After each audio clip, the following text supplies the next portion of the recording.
Ancaman kerusakan lingkungan hingga hilangnya mata pencaharian Desa Wadas karena proyek bendungan. Bendungan Bener ini merupakan salah satu proyek strategis nasional yang akan memasuk sebagian besar airnya ke Bandara Internasional Airport Yogyakarta di Kabupaten Kulon Progo. Proyek bendungan ini memerlukan pasokan batuan andesit sebagai material pembangunannya. Oleh pemerintah, batuan andesit ini akan diambil dari Desa Wadas. Namun demikian, warga Desa Wadas menolak penambangan batuan andesit di desa mereka dengan alasan ancaman kerusakan lingkungan.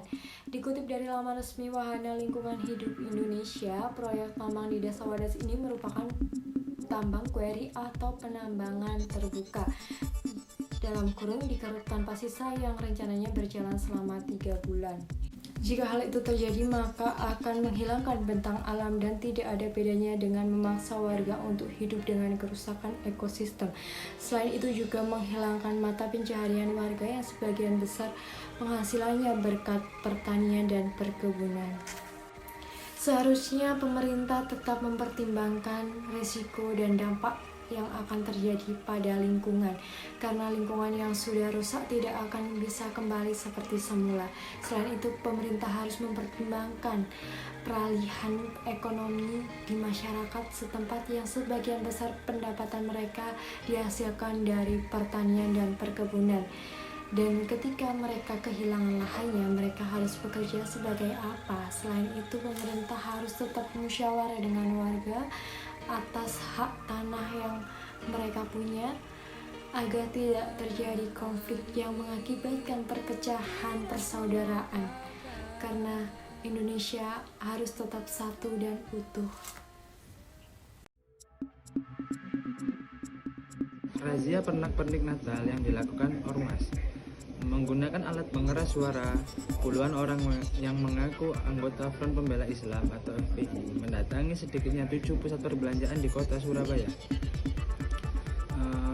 Yang pertama, saya hanya ingin bertanya, Bapak yang razia pernak-pernik Natal ini itu orang mana?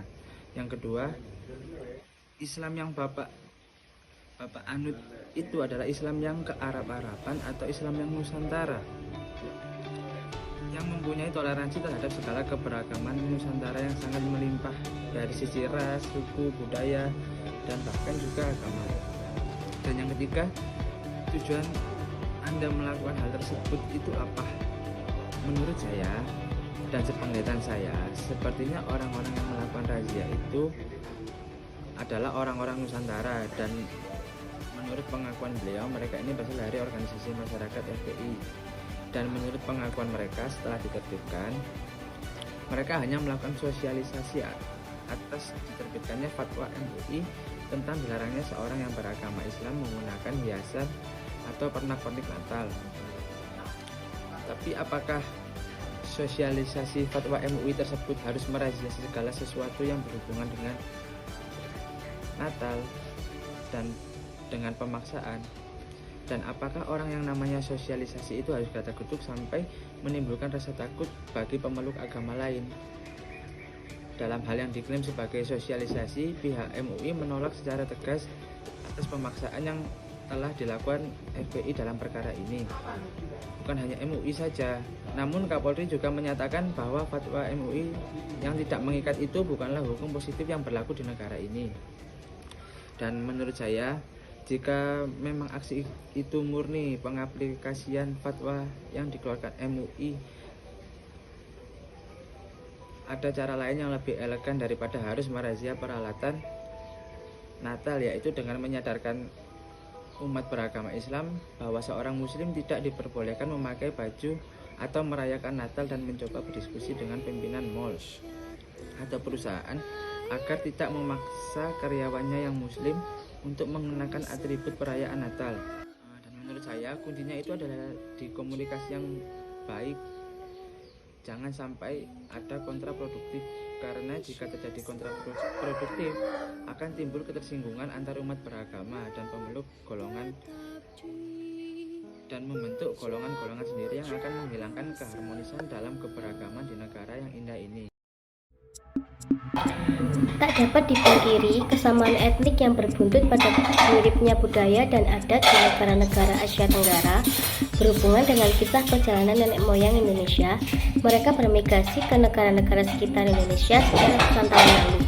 Secara tidak langsung, peristiwa migrasi ini menimbulkan adanya kemiripan budaya Indonesia dengan negara sekitar.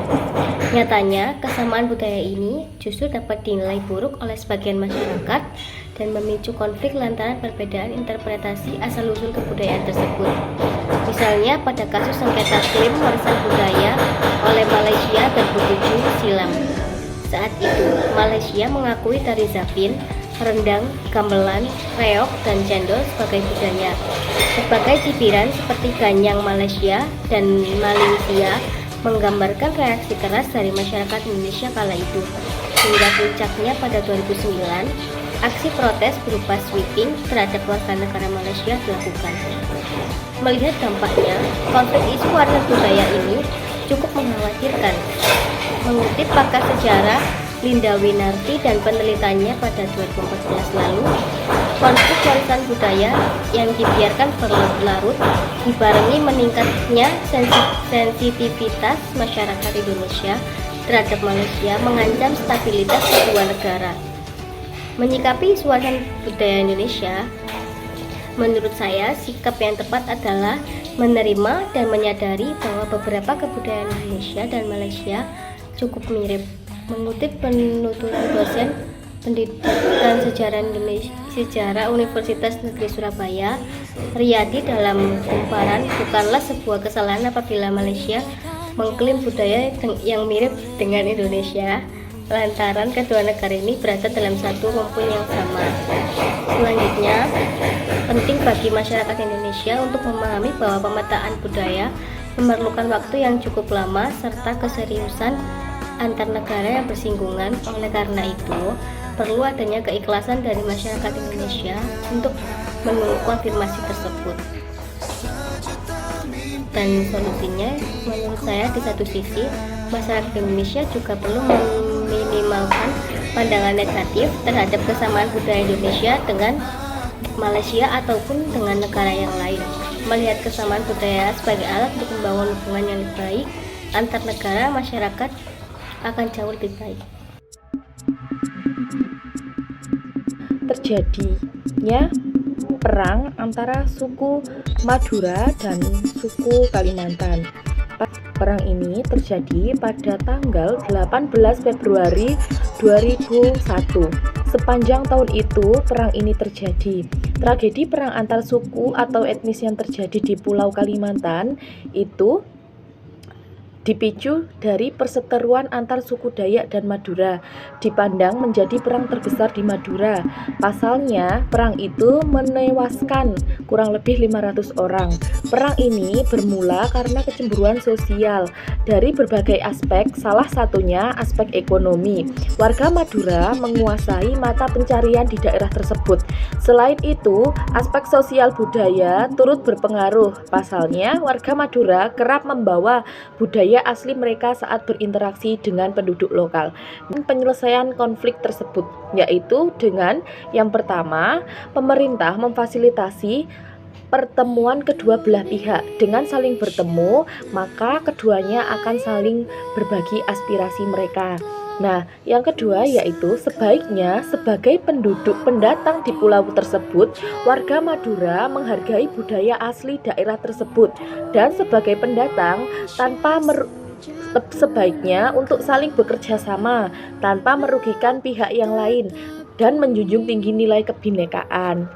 Assalamualaikum warahmatullahi wabarakatuh. Saya James Agung Rosik Al Yahya yang akan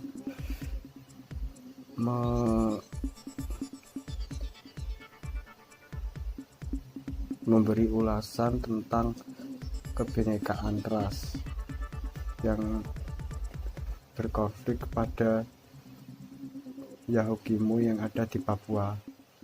Kabid Humas Polda Papua Kombes Ahmad Mustafa Kamal mengatakan setidaknya ada sekitar 1.000 orang yang menguasai pasca kericuhan antara suku distrik Dekai Kabupaten Yahukimo di Papua. Mereka kini mengungsi di Polres Yahukimo untuk mencari perlindungan usia konflik antar suku di daerah tersebut pecah. Masyarakat yang mengamankan diri di Polres Yahukimo diperkirakan kurang lebih 1.000 orang yang terdiri dari orang dewasa dan anak-anak. Ahmad mengatakan aksi penyerangan itu dilakukan secara terencana dan dipimpin langsung oleh Kepala Suku Umum Kimai Morome Kei Busul. Ia membawa rombongan penyerang memakai 2 unit mobil minibus. Selain itu, mereka juga mempersiapkan diri dengan membawa panah dan parang saat melakukan penyerangan. Menurut saya dan solusi saya untuk mencegah meluasnya konflik antar suku yang terjadi di Yahukimo, wilayah Kabupaten Jayawijaya, Papua, Kodim Jayawijaya bersama Polres Jayawijaya menggelar pertemuan dengan tokoh masyarakat, yakni tokoh dari Kabupaten Yahukimo dari suku Kimai, suku Mex, dan suku Yali bertempat di asrama pelajar suku Yali Kabupaten Karu Jaya Distrik Besaput Kabupaten Jayawijaya. Saya harap agar konflik yang sedang terjadi di Kabupaten Yahukimo dapat segera terselesaikan dan tidak meluas hingga ke daerah-daerah lain, terutama di Kabupaten Jayawijaya. Untuk itu saya berharap masyarakat dan mahasiswa dapat bekerja sama dengan aparat dan menjaga situasi keamanan dan ketertiban di Kabupaten Jayawijaya. Dan semoga agar seluruh masyarakat dari 3 suku dapat menahan diri, juga tidak terpengaruh dengan situasi yang sedang terjadi di Yahukimo dan tidak terpancing atau tersulut emosinya. Mereka harus diamankan. Bagi mereka yang sudah melakukan atau mengikuti kerusuhan di sekitar wilayah Kabupaten Jayawijaya. Sekian dari saya. Assalamualaikum warahmatullahi wabarakatuh.